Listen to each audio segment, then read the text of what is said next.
Hey folks, Paul Laux with Grand Design Reflection. I'm currently standing in one of our brand new fifth wheel floor plans. It's the 370 FLS, front living. First ever in our mid-pro reflection. This unit actually took RV News of the Year Mid-Size Fifth Wheel Award, so we're very, very excited about this, getting it out into market now. Some of you may have seen this at a trade show earlier in 2023. We're up in the main front living area, right? So this is going to be the room that kind of sells the coach.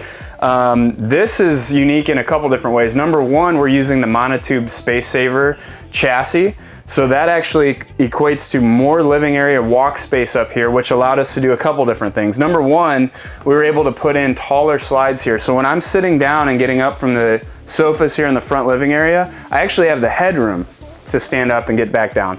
The other thing too, by using that monotube, you really don't see this roofline taper off until much further up into the north end of the chassis.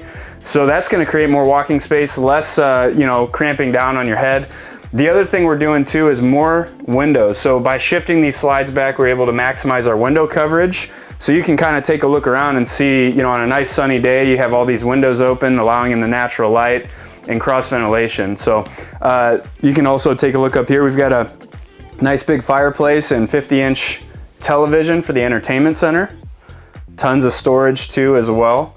And we will move on down into the kitchen. We got a lot to talk about in there as well. Okay, so now we are in the kitchen of the 370 FLS. There's a couple unique features in here. So one of the things that we've done recently in the Reflection product series is we have gone away from gas electric refrigerators. Now this is all 12 volt in the Reflection. So typically what you'll see in a front living, whether it be a high profile or mid profile category, is you'll have the fridge out here on an exterior wall for ventilation and or in a slide, right?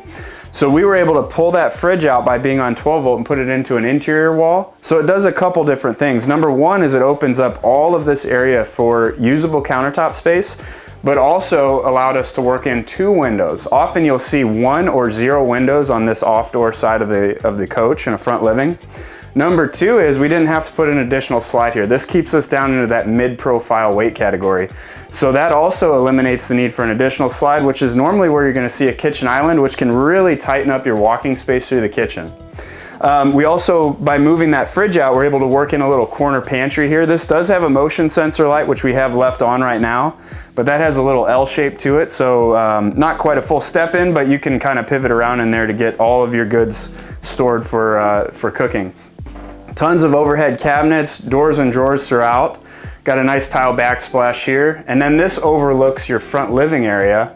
So when you're in here cooking, you've even got a TV prep area if you wanted to put a smaller, like a little 20-inch, 27-inch TV, to watch something different, a cooking show while you got the game on up front. We also do have our dinette in the slide here with flush floor, lino slide.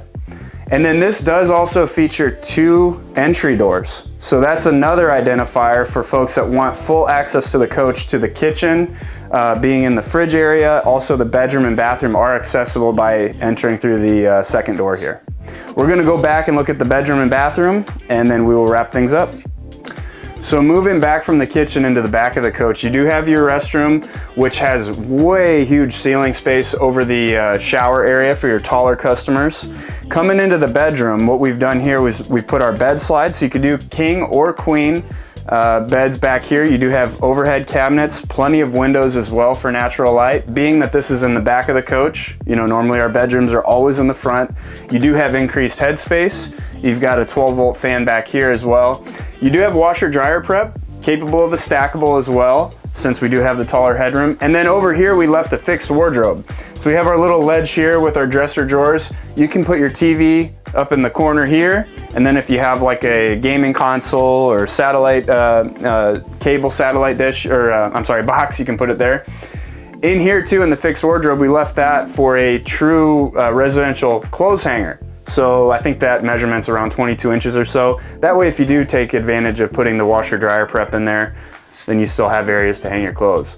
Couple notes on this 370 FLS. We're coming in at 41.5 feet. You're just under 12,000 pounds unloaded on the dry vehicle weight. And then lastly, you're about 2,300 pounds hitch weight. So with the fully capable 3/4 ton towable, this is our largest unit in the Reflection series, but we find we did it right where we could hit that market for the 3/4 ton pickups. Hope you folks enjoyed the video. If you have any other questions or require any other additional information, you can visit your local dealer or visit us at granddesignrv.com, and under the Reflection tab, you'll find this 370 FLS.